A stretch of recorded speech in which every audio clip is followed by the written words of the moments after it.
Hello and welcome back to AdaPulse, Cardano's independent media news outlet funded by Project Catalyst. And today, as part of my project deep dives, I called up with a company called Profila, who are a data privacy platform that offers rewards. And we discuss things there like unique features, which they call metronome, which is sort of how users can interact with brands, the control they have, and how, and vice versa. But we also talk about their use of the blockchain and smart contracts and dig into a little bit, to how Profila works. But of course, we're discussing their Catalyst funding and how that's been progressing. But do stay till the end to find out, we discussed about their Zeke token throughout, but it's how it's being released because it's a community ISPO and when it will be hitting the market. So do stay tuned to the end for that. So with that, do remember to click the like button, hit subscribe, and hit that bell button so you can get notified as soon as we have content available. And I am Josh from ATM Stakepool, your presenter for AdaPulse for today. Let's just meet Profiler.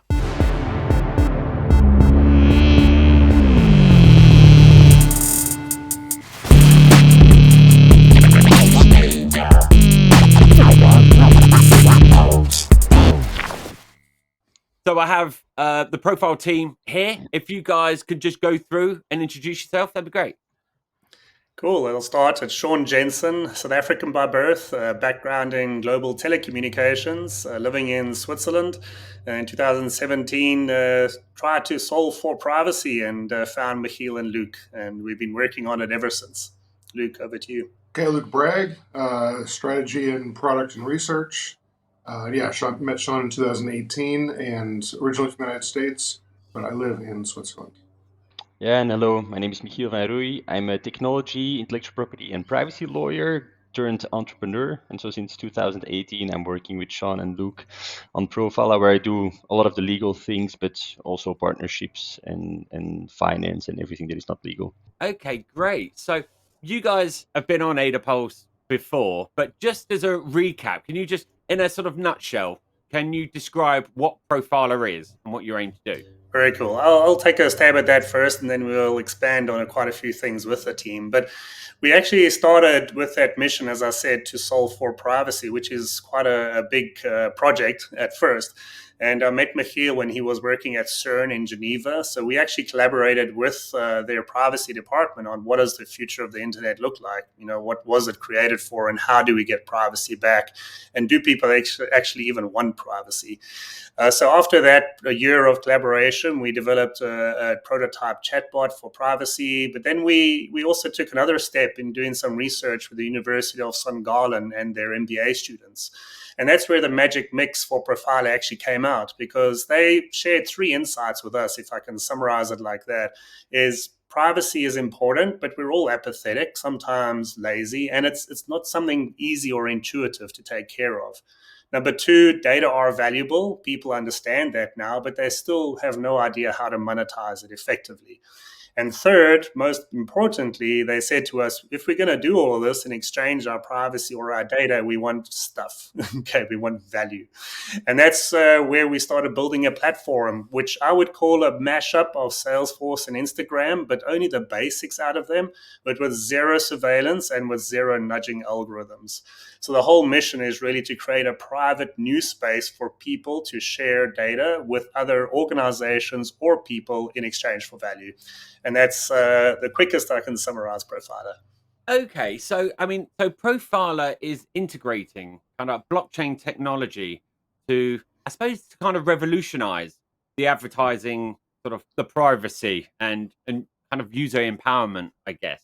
So, could you give us an overview of how sort of Profiler utilizes sort of blockchain in particular to kind of achieve its goals, especially in contrast to models that focus on empowering users through ad-based rewards and data control, like non-blockchain companies like Generate, for example? Yeah, good examples there.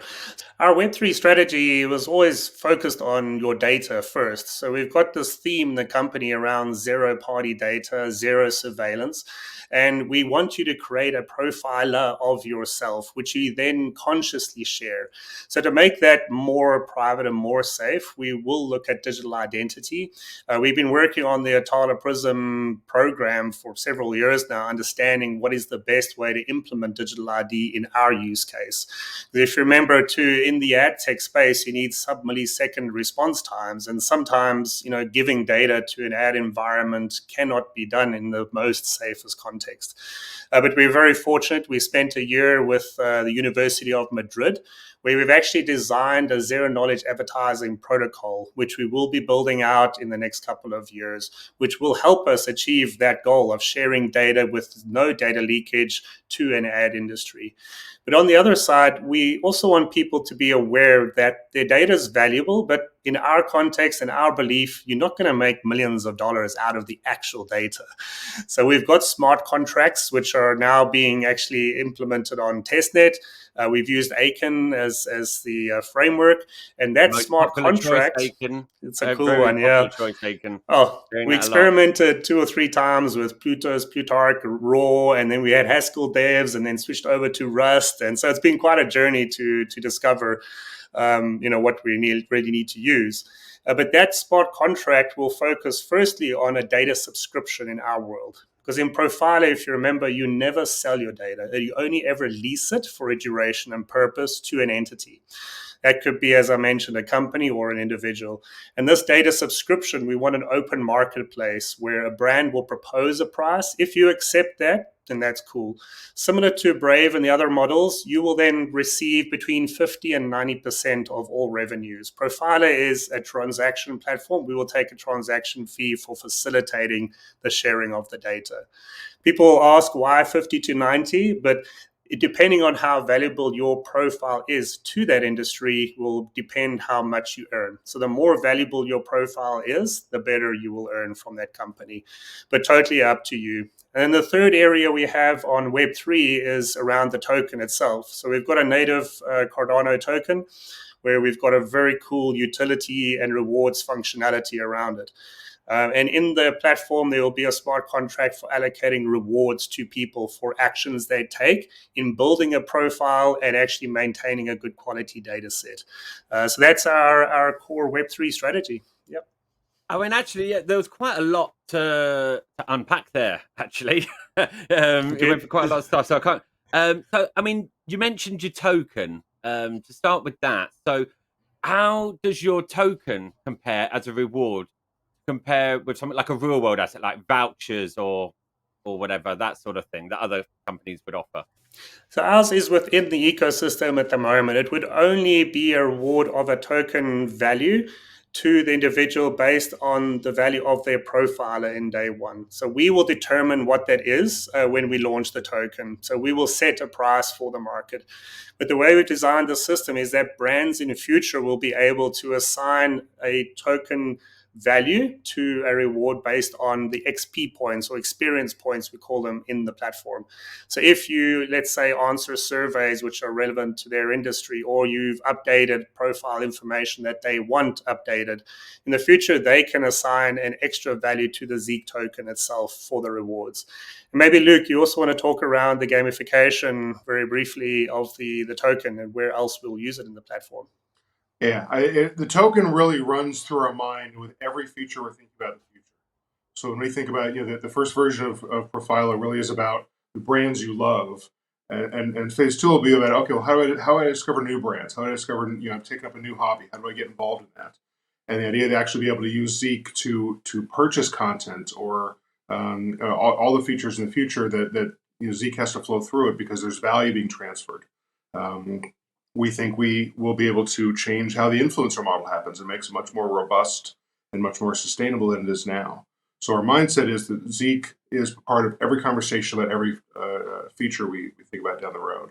So earning tokens through self-discovery quizzes, the things that benefit you anyway, also help you build up Zeke to be able to do things in the marketplace with those tokens. We're trying to be different there. If I can just add, Josh, and then hand back to you. And we don't want to devalue your data. So it is the zero knowledge token, but it represents the quality of your data and how you use it in almost like a bargaining scenario with the company. So the better you value your data, by holding it back, and the more a company appreciates that, hey, that's the exact data set I need, they can determine, how much they're going to pay for it. And that, we believe, will significantly influence Zeke's use as a token going forward. So am I right in thinking that the Zeke token is sort of Profila's approach to enable users to earn rewards by engaging with the sort of personalized ads and regain control over their data throughout that sort of online journey? Is that right? Similarities to Brave, so you look at content and they give you a percentage of revenues. When you're looking at content on Profila, you will also get 50 to 90% of any ad revenue that comes through. So significantly more, we believe, because it is your attention. I can say a couple of words about catalysts because our Web3 strategy is largely based on our catalyst funding, at least. So we were brought into contact with Dr. Michaela Ulrieru, who a couple of years ago was heading strategic initiatives at IOHK, and she brought us into contact with Charles, and we spoke with him, and they nudged us to go have a look at Project Catalyst. At that point, it was, I think, around 4 or 5. And so we filed a very small 20K POC, which, from my background as a privacy lawyer, is data subject rights. So you have 8 or 9 data subject rights since the GDPR, which lets you tell a company to stop using your data, or lets you unsubscribe from an email, or lets them stop processing your information. And so we thought it would be a good idea to link this to the blockchain so that when you exercise such a right, you have immutable proof that you did it on a certain day towards a certain company. And then if that company within 30 days didn't respond to your legal request, you had that timestamp and proof that you exercised it, and that by default they were breaching the GDPR or similar privacy legislation. And so if that company does respond and then acknowledges, for example, okay, we'll stop sending you direct marketing content now that you've requested us to stop, and they would start again afterwards, again, you could use that entry on the blockchain to say, guys, on the 15th of April, I told you to stop. You acknowledged that you would stop, and here you're doing it again. So so we filed this first project, directly got funded, started working on that, and then Catalyst really took off. So Fund 6, Fund 7, Fund 8, Fund 9, Fund 10. In each fund, we got at least 1 or 2 projects funded.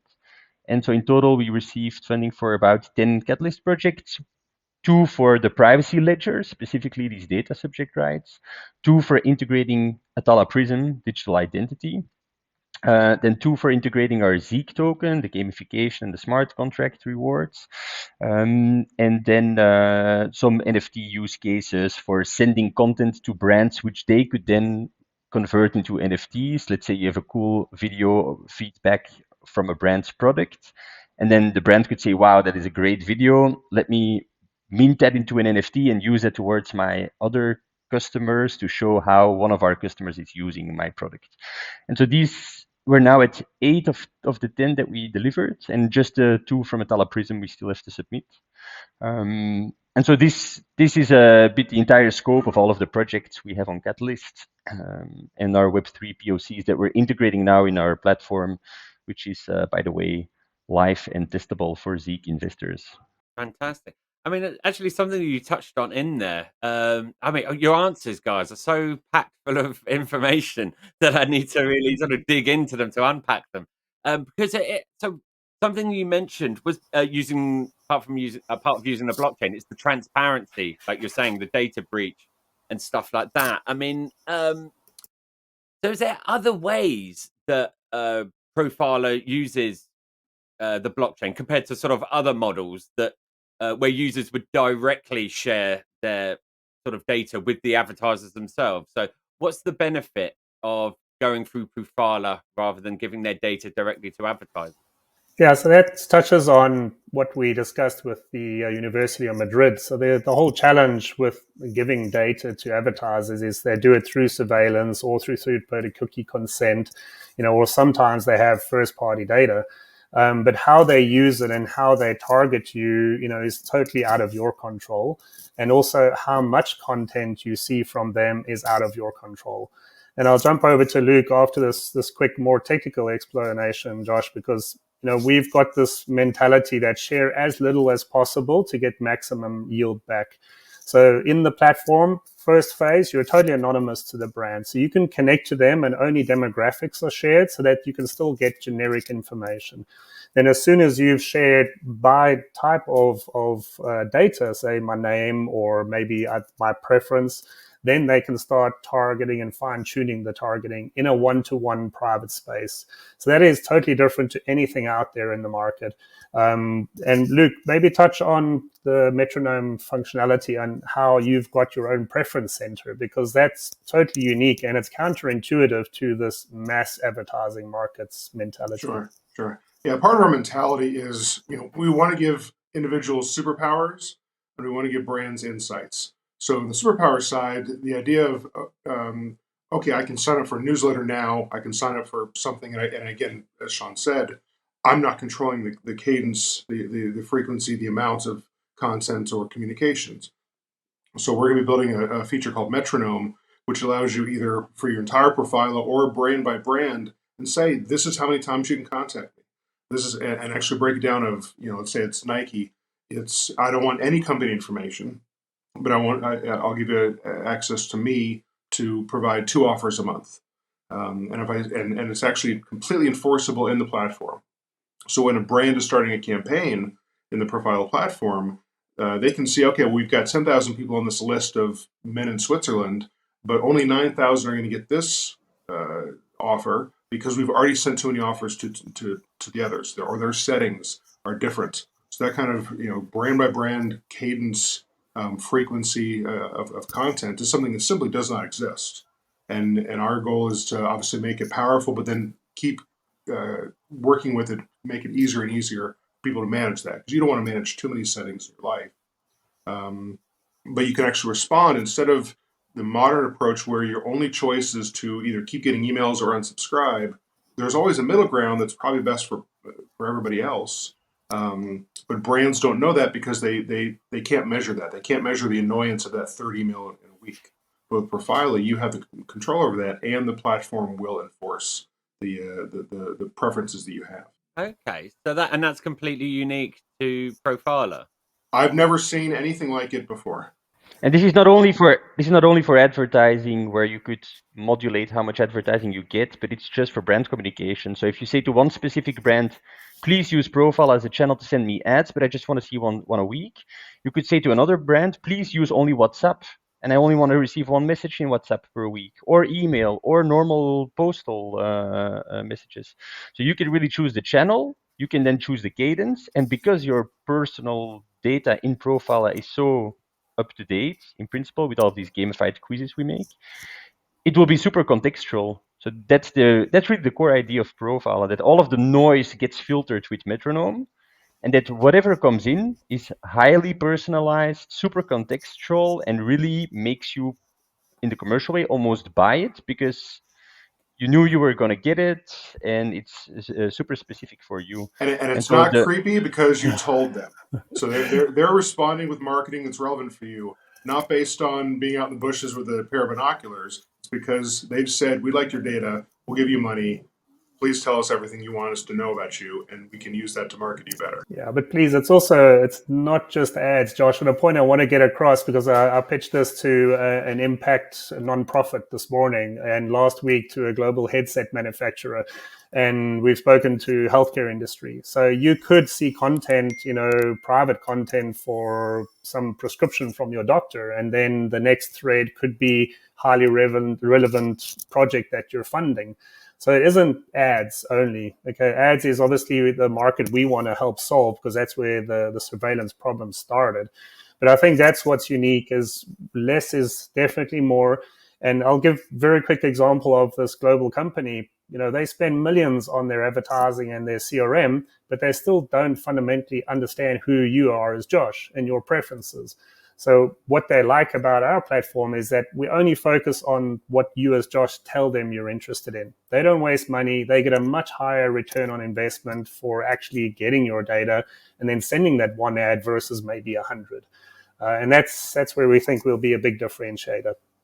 Yeah, and I think part of that is because digital distribution channels are cheap.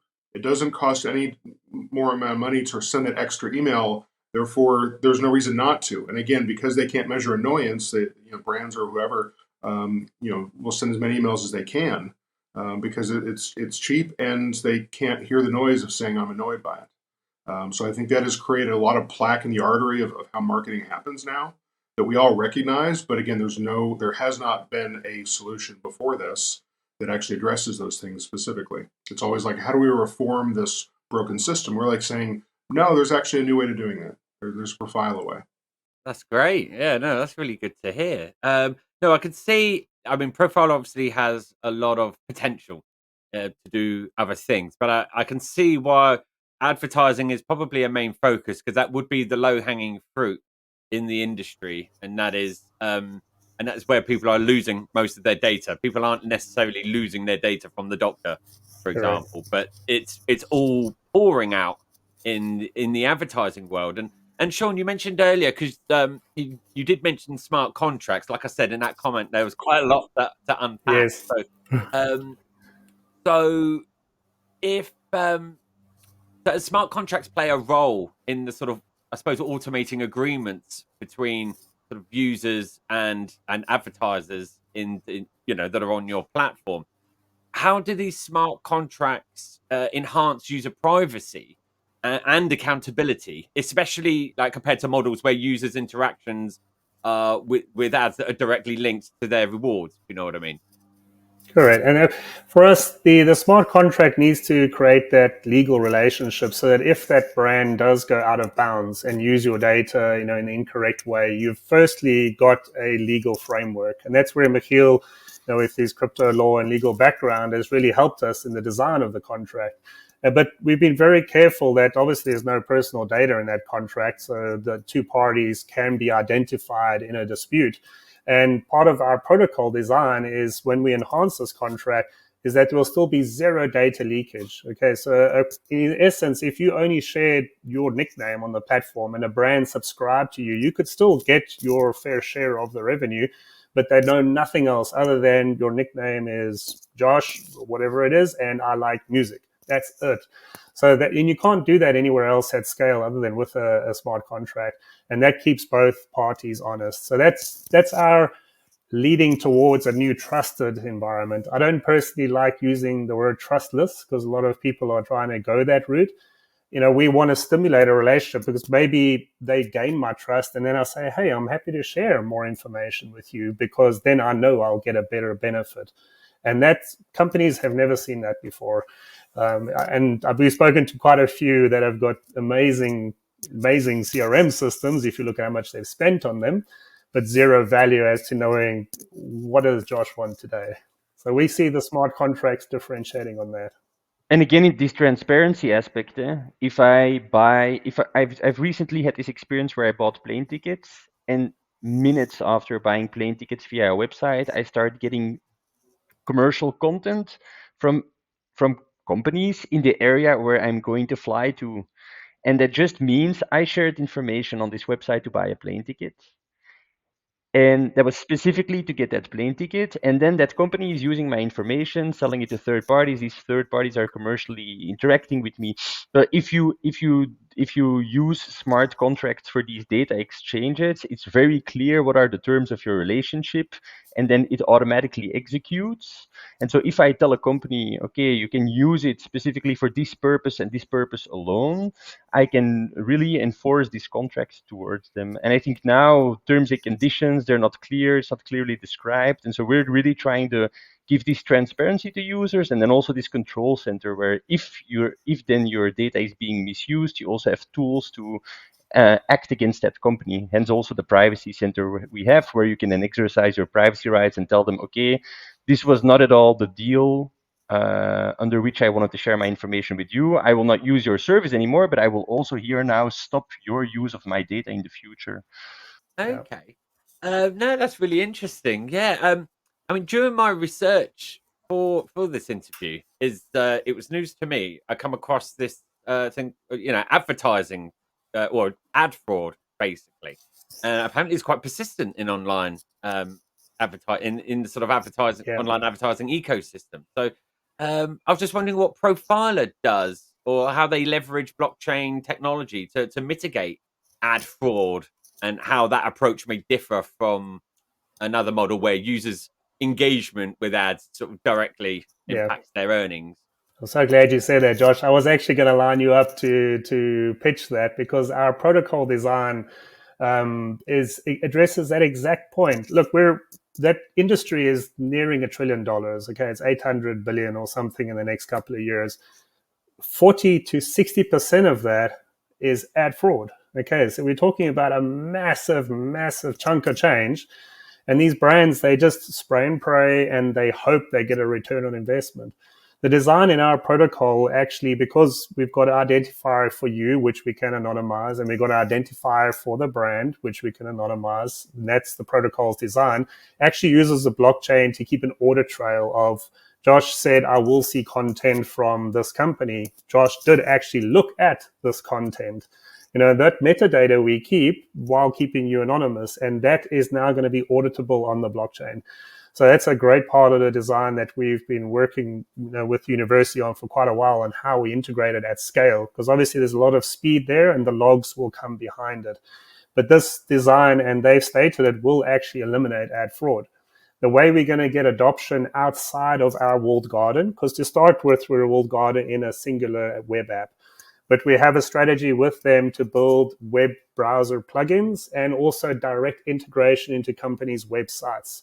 So in future, your Profiler data preferences can be pulled through to a website that you go land on and say, use my Profiler. And in that way, we will cut out any of these middlemen ecosystem where a lot of these challenges happen and a lot of the fraud comes in. So yeah, that protocol is a bit of a golden egg for us in the future. Once we've got people, more importantly, used to understanding what is the value of their data. So don't give it away. And I have to throw in there, some of our competitors, I think they've done a great job in bringing awareness to the value of your data, but none of their business models have really taken off. The data marketplaces out there, some of them have got huge followings, but they're not really taking off. And this is feedback from our own professors. And also, I don't really want to receive a voucher, okay, for my data. I want to choose what I want to do with a company. And that's where we think we'll be different, okay, is we'll never, ever tell you that you're going to make a lot of money out of your data, but use it as that bargaining chip for the future. Okay, great. In as part of your answer, you mentioned how you scale, and blockchain is renowned for its problems with scalability. So I was wondering how Profile is going to ensure scalability and maintaining efficiency as your sort of user base kind of grows compared with other models who are using sort of a large user base to sustain its reward system. That's one of the key challenges. That was part of the professors at University of Madrid's main problems, is how do you get a sub-millisecond advertising system to integrate into our environment? They got that right. So the effect of passing the data set from your profiler to the ad ecosystem, we've got right. The part of how fast can we write it to a blockchain is still the challenge. But then we countered that with that does not need to be real time, okay? Because ad fraud is a event that we can track down and slowly kick out the bad actors. If we wanted to get that to real time, there's no blockchain yet that can, achieve that, and logging an event at sub-millisecond real time and then deciding, do I show this ad or not? So we're going first phase in let's identify the two finality, parties. isn't it? Is that Correct. known as fast finality? Yeah. Correct. And Cardano does have a problem with that, at least. And there's no smart contract even that I know of yet that would function that fast. So we didn't integrate it that way to start. But I do see in the next 5 years, it will be possible with new technologies to get that to a real time. And with blockchain, blockchain comes with its own regulatory sort of challenges, and so how is Profiler managing sort of compliance and regulations while sort of still leveraging this blockchain technology, especially when compared to like a model that may face like regulatory scrutiny due to its reward based advertising approach? Michiel, I'll let you jump in afterwards. I'll just do a quick technical explanation, but then Michiel will give the legalese. So phase one, Josh, we're definitely starting with you're hosted in a Swiss environment, but we've got a very clear roadmap on how you take your data where you want it to be. So we'll allow you to say, well, I want to save my profile on my own hard drive, and then we will only have metadata so that we can make decisions, that you've agreed to with the brand on what do I share and what preferences do I have. Next to that will be distributed data. So we'll allow you to say, well, I want my data hosted on IAGON or RPFS. That's your choice. So from a regulatory side, we've put the onus back onto the individual to look after their data and to make decisions on what happens to their data. So our relationship with you is actually as your partner, and then brands are our mutual customer because we're facilitating that relationship between the two parties. So in no way will we ever have direct access to the final data set. We also have to ask for consent, get permission, even to do analytics on the use of the platform. We would need to ask for permission and consent. But Michiel, maybe jump in with some of the crypto regulations and also some of the data side. As a legal counsel, and also as of course, the general counsel of Profila, the two biggest concerns or compliance risks for having a token in this personal data exchange and advertising system is one, the regulatory aspects of the token itself. Do you have a utility token? Do you have a payment token? Do you have an asset-backed token or an investment token? And then when you bring it on the market or when you're facilitating the exchange of such a token between people, what are your regulatory requirements? But so this first is entirely covered. We have worked together with PwC, PricewaterhouseCoopers in Switzerland. It's confirmed that it's a utility and payment token. We did all of the AML and KYC obligations. So from a regulatory point of view, using the token in our platform is not a concern, neither for us as a company, nor for a brand or a user who is using features that have that token integrated in it. And the second biggest regulatory concern is, of course, GDPR. So processing huge amounts of personal data, it's a concern for the brands who are doing it, and it's a concern, of course, for Profila as a facilitator of all of these personal data exchanges. And using then blockchain in relation to these data exchanges, like Sean already mentioned, we are not really putting your name on a smart contract so that if somebody goes to the blockchain and checks it, they see your name. We're putting identifiers. But that would be a bit of a hole in your whole system if so your that's name not is in possible. But even if you put identifiers, we can, based on other information that we have, link that identifier to an individual so that we can help an individual prove that it was that individual exercising a right or sharing data or revoking a right, something like that. And so as long as you're doing that, you still fall under the GDPR. And what we just need to do is, again, what we do all the time as a company, we're completely and fully transparent with our users. That means we will tell a user, if you do this, exercise this data subject right, if you share this data, if you watch these ads, and you use the blockchain as an immutable proof that this transaction or action happens, it is possible that these identifiers, which constitute personal data, are saved for a very long time, and that, for example, you can't exercise your right to be forgotten because it's immutable on a blockchain. And so we will tell the user that this is the consequence, and then the user can decide if they don't want to do it, then they can tick it off, and then it will not be saved on the blockchain. So it's full consent, full choice, and full transparency towards the user. And by taking that approach, we have no GDPR concerns for a company using blockchain in this platform. I want to pick up on a quick legal phrase that you used there, which is the right to be forgotten. So could you quickly explain to the AdaPulse viewers what that actually means? Yeah, so everybody knows an unsubscribe from an email, which is you click on an email and then hopefully the company receives that request and does something about it. But often in 2 weeks later, you'll get another email. So that's what everybody knows today. But so the GDPR codified 8 or 9 data subject rights, or DSRs as we call them, one of which is the right to be forgotten. And the right to be forgotten is for each individual the right to tell a company to stop. To tell a company to stop processing your information and to delete all of the information they have about you. So if you feel like a company is sending you too much information, if you feel that there's a company sending you information where you never authorized this company to send you anything, or if you're at the end of the line saying, okay, maybe this company, I bought some products from them, but now I don't want them anymore because my taste changed or I don't support their cause anymore. There's so many situations where you can say, it's over. I don't want them to have my information and use it. And then you can use our platform in a 3-click process to just select the logo of that brand, select the right to be forgotten, exercise it, and then within 30 days, they have to delete all information about you. That's the Fantastic. right to be forgotten. But would I be right in thinking that? Because I think you said you can't exercise your right to be forgotten. Is that within the Profiler platform because their identifiers are on the blockchain, unless Yeah, you so get rid of what links the identifier to that person? exactly. So if you exercise your right to be forgotten towards a specific brand, let's say Nike, then the fact that you exercise that, then maybe Nike has to delete all of their information on their own CRM systems, but Profila will have a log of you exercising that right, and that will be immutable. So we will give the option to the user when they exercise that right to be forgotten to say, do you want to log it on the blockchain so that you have proof that it happened? Or do you not want to log it on the blockchain because then that entry will be there forever and you cannot exercise your right to be forgotten towards your right to be forgotten there. It's a bit complex, but the choice will be for the user. It's an interesting topic that it's been going around in AdaPulse at the moment when we talk about tokenizing news.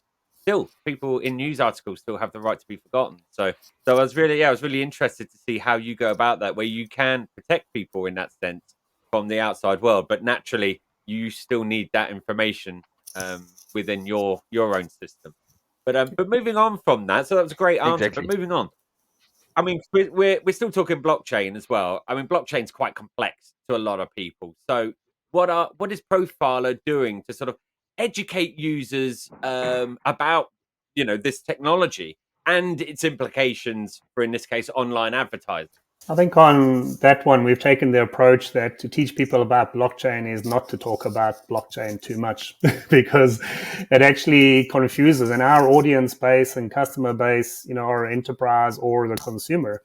And we don't want them to think that, hey, there's a blockchain behind this platform. Although when they do see the smart contracts coming through and they do see, I have to join a wallet here, we will have an education program as to the immutability and the strength of it, Josh. So we, if anything, will err on the side of saying, this is the most advanced version of privacy that you'll get at the moment, on keeping us as Profiler honest, because I think that's their first concern. Anyone on, hey, why would I use Profiler?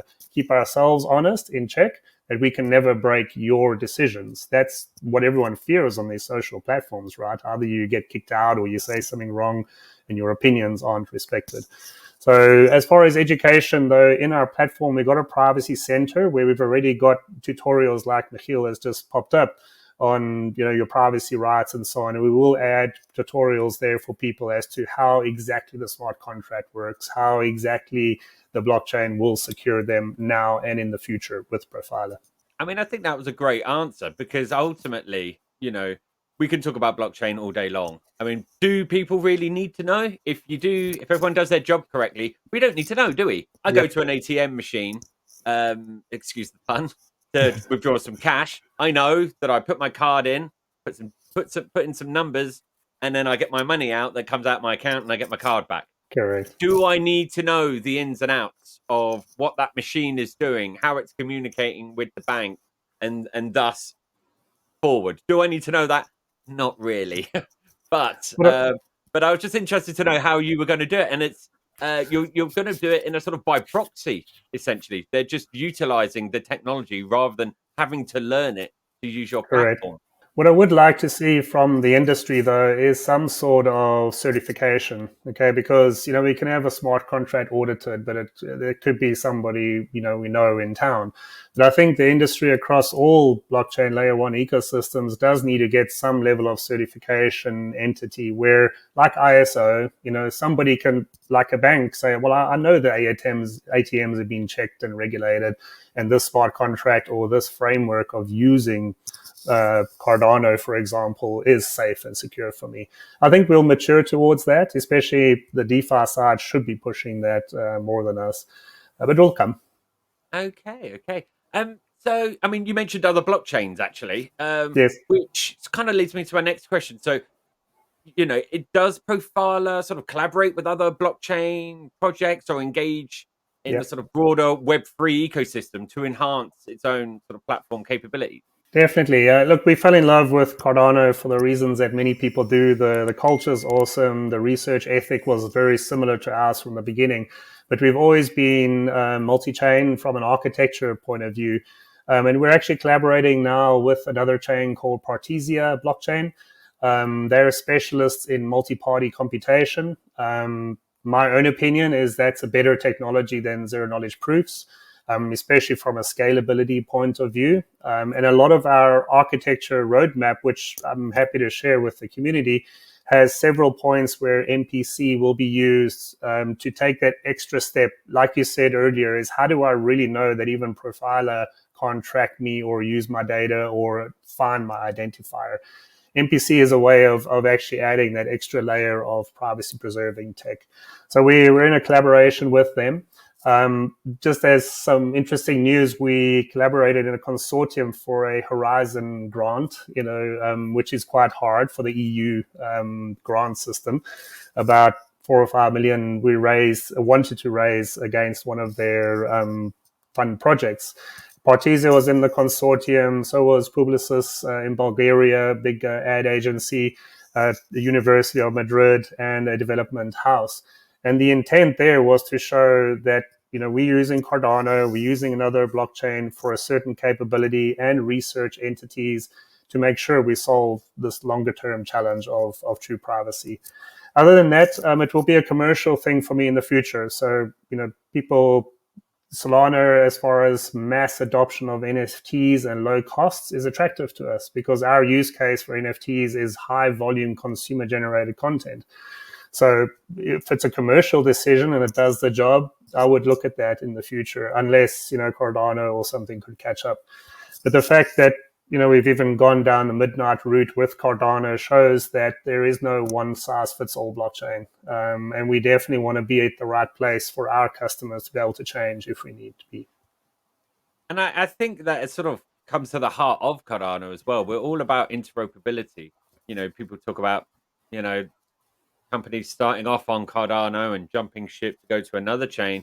Not actually a big deal for anyone. There's no such thing as a Cardano maxi because to be fully Cardano, you are fully crypto. You're all about the whole thing. The whole of crypto is the ecosystem, not just there's no sort of one token or chain to rule them all. As far as I'm concerned, you'll have this kind of multifaceted ecosystem. Correct. So, yeah. So with that, I mean, looking ahead, I want to get into the release of your Zeke token in just a second, but looking ahead, what other innovations does Profila sort of envision, in the blockchain and Web3 space, and how does this shape the future direction compared to trajectory of a model that centers around rewarding users for engagements with ads and data sharing? Great question. So the big announcement is before ChatGPT and OpenAI were the rage, we got funded by the Swiss government to do research on a privacy knowledge base, but an AI-enabled privacy knowledge base. That research is now being handed over after 2.5 years. And what that will give us is a smart knowledge base that manages privacy data. But where we see it going in the future, Josh, is that same technology that we've deployed, and I'll tell you a little bit about the uniqueness now and what makes it special and attractive, we're going to apply to your own data set. So that in future, you'll be able to talk to your data, ask it questions like 3 years ago, what did I like or what preferences did I have? So we're going to make sure, though, that it's private and specific to you and your own data set. Let me take a step back. If you understand the mass market hype around large language models, for example, behind them, the next phase and next craze, according to Chamath Palihapitiya, which I follow, on these trends, is the knowledge bases which are human reinforced behind them. And that's what we've got being delivered to us by the university, is a knowledge base that's reinforced by experts that can continuously build that information set to be more relevant and more accurate. And the novel research they had is, instead of hallucinating, their natural language processing model can actually give specific results. Because it's law that we're looking at, they had to find a way to get over that issue. But if you take that in context and say, now I can apply it to my own data set, we're talking, 5 years in the future, but it's similar to putting a chip in your brain, which says I can talk to my own data and I can get it to represent me in a way that I want it to. So we see that AI intersecting with Web3 and blockchain is going to be much, much stronger for you as an individual in the future. But a lot of people are scared of, will AI make surveillance worse? It will, for sure, because it's going to highly automate and highly speed up the processing of data that's out there. But as Luke always says, if we stop sharing, that data becomes less relevant and it becomes less useful to anyone if you keep it in your own knowledge base. And that's where we see the future of data being. And the last thing I'll say and hand back is we don't see the need in future of CDPs or CRMs. So if we're talking really futuristic, if this data model works where you've got all the data you need and you can share it with 1,000 companies in an instant and then take it back, why do we need this replication of data and IT infrastructure and the amount of green energy wastage, on managing your record 1,000 times over in 1,000 different companies has to change. And that's where the future of how we manage data will be taking us in the future. Interesting. So, I mean, are you relying on a lot of sort of user feedback in your future sort of innovations? I'm talking mainly regarding the blockchain side of Yeah. stuff, and how this feedback driven sort of approach would compare to a model that relies on users' kind of active participation in the advertising space to sort of optimize their rewards. We are. So in our project now, we're actually taking on a lovely new initiative, 3 or 4 students from universities in Ghana. It's actually a Swiss entity that works with government funds from Switzerland and Germany. And those students are coming into our company with fresh eyes to work on 3 parts of the business, mainly the Web3 and AI, and also then on how we manage data. So that's one programmatic feedback loop that we've got. But prior to that, Luke ran our alpha trials here in Switzerland, where we had 50 to 60 users and a couple of companies that actually tested our whole philosophy and principles. We got good feedback from that, and that's why we rebuilt the platform. And in January, we ran our first beta trials where we've received a lot of feedback already from individuals as to the UX UI, which for us is more important than the underlying tech. And that was Absolutely, positive. because that kind of brings us back to that sort of blockchain education discussion we were having a minute ago. Yeah. And 90 people who tested in 2 weeks, not one of them asked, well, is the blockchain working behind all this? They told us, well, I like the way the data works here, or I didn't like that step, let's fix it. And I think that's what people should be focusing on, is the usability and use cases on top of blockchain don't get enough attention. And I think the usability of dApps on what is their true purpose, then teach people that, hey, this is stronger than a database, this is stronger than it used to be, nobody can now go steal your data, is the right way to teach. Yeah, just to add a little bit on top of that, there's that famous story of Henry Ford asking people what they wanted, and what they wanted were faster horses. They couldn't imagine what would come after that, so they just wanted an incremental improvement in what they had. And so even with a feature like Metronome, nobody asked for Metronome because nobody thought about the idea that that should exist. They were confined by the current tools. And I think when we talk to brands, it's the same thing, is they have the tools that they have now, whether it's social media or email marketing or search engine, whatever.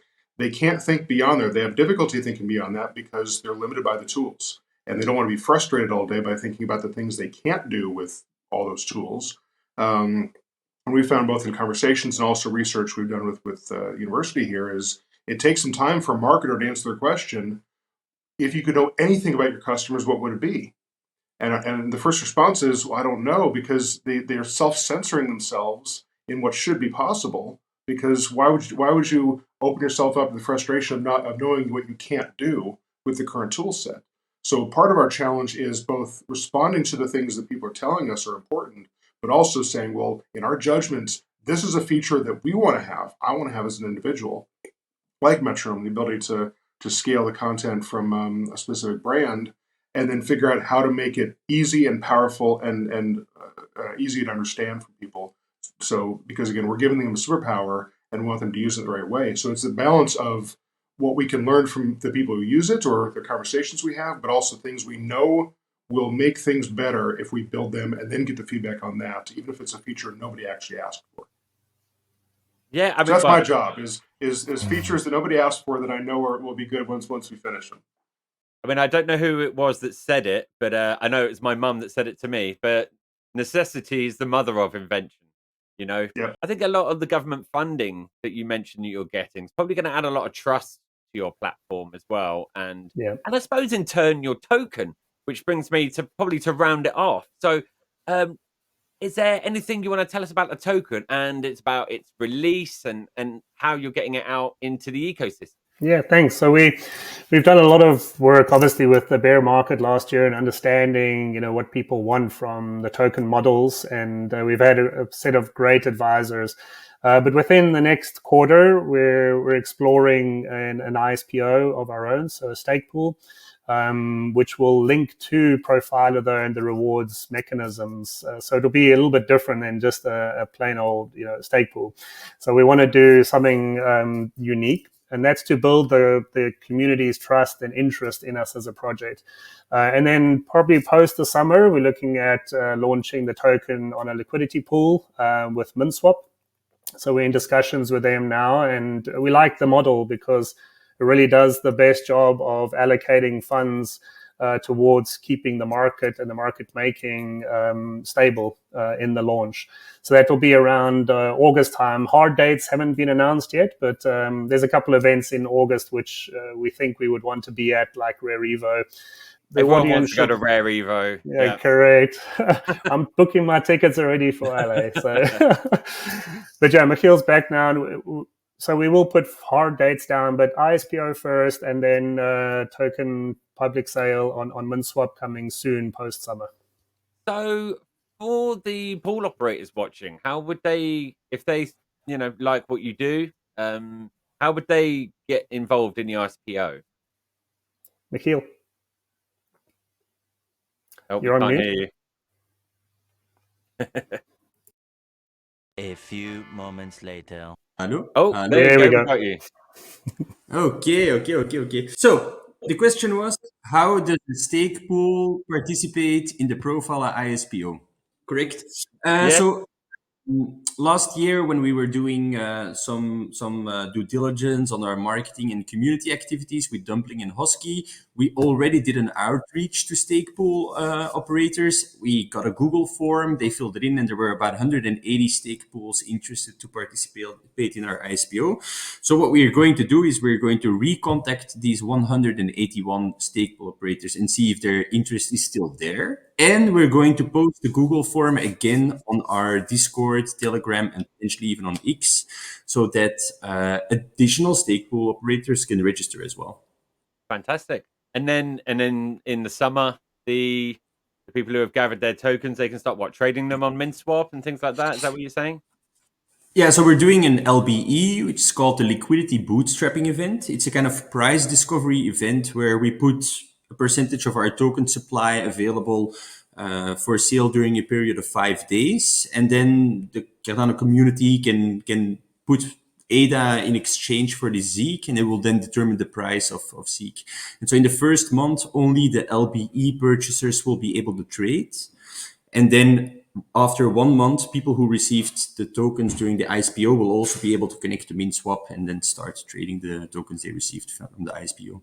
Fantastic. I mean, that brings us to an end. I think we've covered pretty much everything. Is there anything you guys want to add before we go? I mean, for example, is there any way you want to direct our viewers to find out more about Profila? Yeah, so please, most of our activity is on x.com, and you'll find us at Profila Privacy, because that's the core of the business. We do have a Telegram group, but you can find the links at x.com, but also profila.com is our domain, and you'll find all the information about our vision and mission there, and also the upcoming token events in the next week. The site will be updated. But last word, Josh, if I may, is we've done this and obsessed over it for individuals watching this. Our mission cannot be achieved unless people hold us honest.